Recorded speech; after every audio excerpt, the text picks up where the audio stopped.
Pertandingan melawan Arab ini sungguh luar biasa. Marcelino ya, dia benar-benar membuktikan kritikan-kritikan yang dia terima oleh dari fans.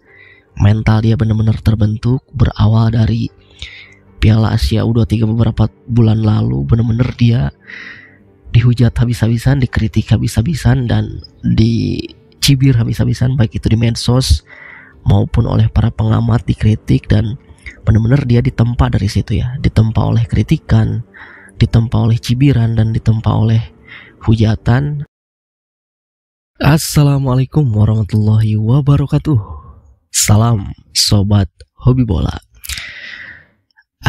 Akhirnya timnas Indonesia berhasil meraih kemenangan perdana, meraih 3 poin perdana. Walaupun sudah 2 hari yang lalu ya, sedikit telat bikin video terkait kemenangan timnas Indonesia, tapi tidak apa-apa karena memang pastinya beberapa hari ke depan tentu berita kemenangan timnas Indonesia ini akan terus diberitakan, baik itu di media sosial ataupun berita-berita di televisi. Jadi dengan kemenangan perdana ini, dengan berhasil meraih 3 poin perdana ini, timnas Indonesia di klasemen sementara berada di peringkat ketiga ya, yang tadinya memang berada di juru kunci di dasar klasemen. Setelah berhasil mengalahkan Arab Saudi, tentu akhirnya timnas Indonesia berhasil merangsek ke peringkat ketiga dengan raihan 6 poin. Jika melihat persaingan di grup C ini, tentu sangat-sangat ketat sekali ya. Memang di peringkat pertama itu Jepang sangat sudah jauh dari para pesaingnya dengan raihan 16 poin. Mustahil bisa dikejar, dan pastinya Jepang akan mengunci satu tempat mereka di Piala Dunia 2026. Lalu di peringkat kedua ada Australia dengan 7 poin, diikuti oleh Indonesia di peringkat ketiga dengan 6 poin, diikuti oleh Arab Saudi, lalu Bahrain dan juga Cina dengan sama-sama mengoleksi 6 poin, hanya berbeda dari selisih gol atau goal difference. Nah, tentu dengan sangat ketatnya di antara peringkat 2 sampai peringkat ke-6 di grup C ini, pastinya peluang timnas Indonesia untuk lolos ke Piala Dunia itu masih terbuka lebar. Bahkan untuk bisa meraih peringkat kedua atau runner up di grup ini yang akan mendampingi Jepang nantinya, itu masih sangat terbuka lebar. Tetapi kembali lagi, ekspektasi kita jangan terlalu tinggi, karena memang target dari PSSI itu sendiri, timnas Indonesia itu setidaknya lolos ke round 4 atau menempati peringkat 3 atau 4 ya. Jadi peluang masih tetap terbuka untuk timnas Indonesia di sisa 4 laga yang akan digelar tahun 2025 mendatang. Nah, sebelum pertandingan melawan Arab Saudi, tentu banyak sekali drama yang terjadi, terutama kepada pelatih Sintayong selaku pelatih kepala. Banyak sekali hujatan dan kritikan, terutama di media sosial, karena ketika melawan Jepang, strategi dari Sintayong ini hanya berjalan sekitar 30 menit. Selebihnya ya strategi timnas Indonesia saat itu ya tidak jelas gitu ya. Yang akhirnya timnas Indonesia dibantai Jepang dengan skor 4-0. Nah, tentu setelah laga tersebut banyak sekali komentar-komentar pedas kepada Sintayong, baik itu kepada para pemain ya, terutama kepada pelatih Sintayong gitu. Tetapi akhirnya Sintayong belajar dari ketika kekalahan melawan Jepang, begitupun juga dengan laga-laga sebelumnya. Dan ketika melawan Arab Saudi, pelatih Sintayong menurunkan starting line up yang ada sedikit perubahan itu, dimana dia menurunkan Marcelino Ferdinand di awal.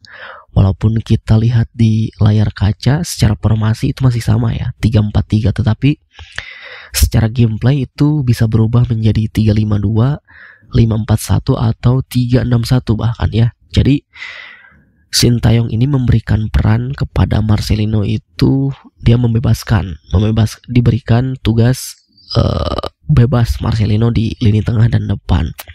Jadi memang Marcelino ini diberi peran free roll oleh Sintayong, bahkan bisa menjadi gelandang serang, bisa menjadi box to box, bisa menjadi false nine juga, penyerang palsu. Jadi benar-benar sangat bebas pergerakan dari Marcelino Ferdinand ini, sangat-sangat explore di lini tengah dan lini penyerangan timnas Indonesia. Terbukti ternyata dengan memasang 3 gelandang, akhirnya ya timnas Indonesia bisa lebih efektif dalam proses penyerangan gitu. Berbeda ketika melawan Jepang, Tom Hae dan Nathan Choaon itu sangat kelabakan ketika berhadapan dengan Wataru Endo, Morita, Minamino dan juga Kamada. Tetapi akhirnya pelatih Sintayong belajar dari sana dan terbukti ketika melawan Arab sangat-sangat efektif sekali ya. Walaupun secara permainan memang Saudi Arabia ini menguasai ya, secara penguasaan bola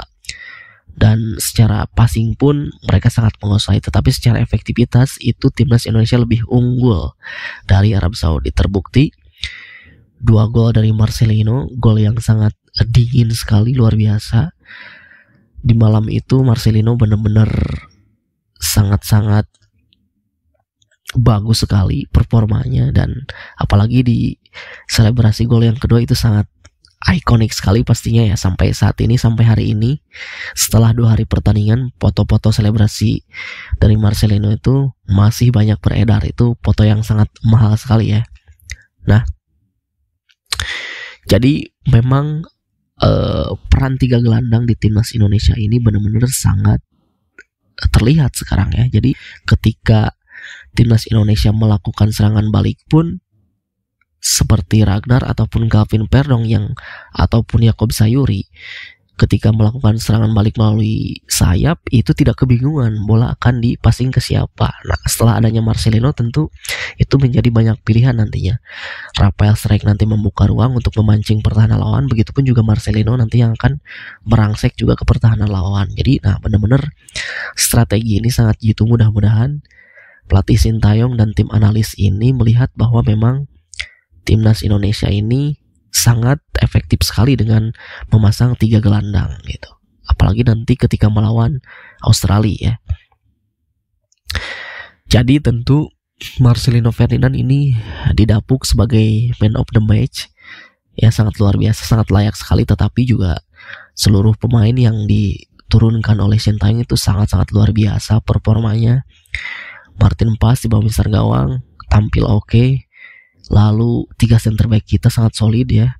Il Capitano Bang Jai, Justin Hamner walaupun mendapatkan kartu merah, dan Rizky Ridho, mereka tampil sangat solid mengawal ini pertahanan. Baik itu Sandy Walsh di sisi kanan dan juga Calvin Verdong sangat luar biasa, tidak pernah kenal lelah. Back sekelas Saud Abdul Hamid yang bermain di AS Roma itu sangat-sangat frustasi ya ketika one on one dengan Calvin Verdong di sebelah kiri, dan bahkan Saud Abdul Hamid ini sempat pindah gitu, sempat switch, dia yang tadinya di kanan pindah ke kiri untuk tidak langsung berhadapan dengan Calvin Verdong yang memang terus dipress oleh Calvin Verdong gitu. Benar-benar sangat luar biasa sekali Calvin Verdong ini. Sampai di akhir babak kedua dia terus berlari walaupun sempat pincang-pincang kesakitan gitu. Bahkan dia tiba-tiba ada di sisi kanan ketika terjadi golnya yang kedua Marcelino. Wah, itu sangat luar biasa ya. Di lini tengah juga hadirnya Ipar Jenner itu memberikan kreasi yang sangat luar biasa, baik di penyerangan maupun dia membantu pertahanan.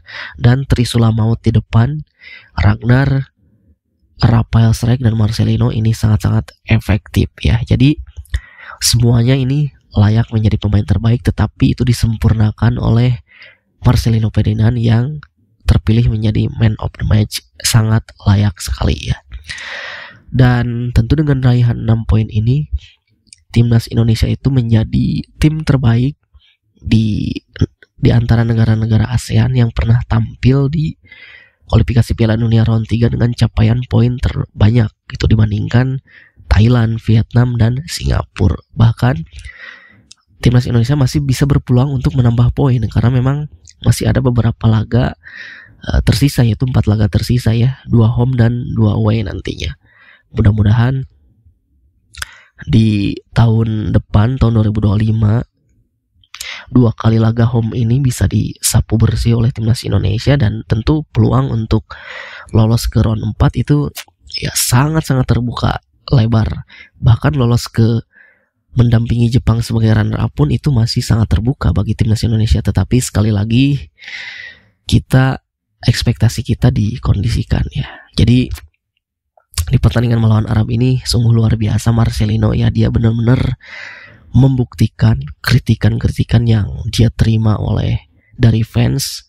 Mental dia benar-benar terbentuk berawal dari Piala Asia U23 beberapa bulan lalu. Benar-benar dia dihujat habis-habisan, dikritik habis-habisan, dan dicibir habis-habisan, baik itu di medsos maupun oleh para pengamat, dikritik, dan benar-benar dia ditempa dari situ ya, ditempa oleh kritikan, ditempa oleh cibiran, dan ditempa oleh hujatan. Akhirnya Marcelino belajar dan terus meningkatkan mental dan kualitasnya, sehingga di pertandingan melawan Arab Saudi dia membuktikan bahwa dia layak untuk bisa membawa timnas Indonesia lolos ke Piala Dunia ya, seperti itu. Dan menurut SofaScore juga 11 tim terbaik di matchday ke-6 ini ada 2 pemain Indonesia yang masuk ke dalam 11 pemain terbaik tersebut, yaitu ada Rizky Ridho dan juga Marcelino Pede, dan itu tidak terlepas dari permainan solid mereka ketika melawan Arab Saudi ya. Jadi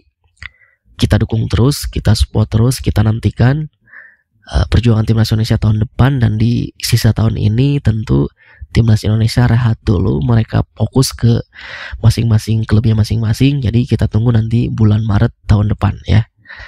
Itu saja dari saya, terima kasih, sampai jumpa lagi di video selanjutnya.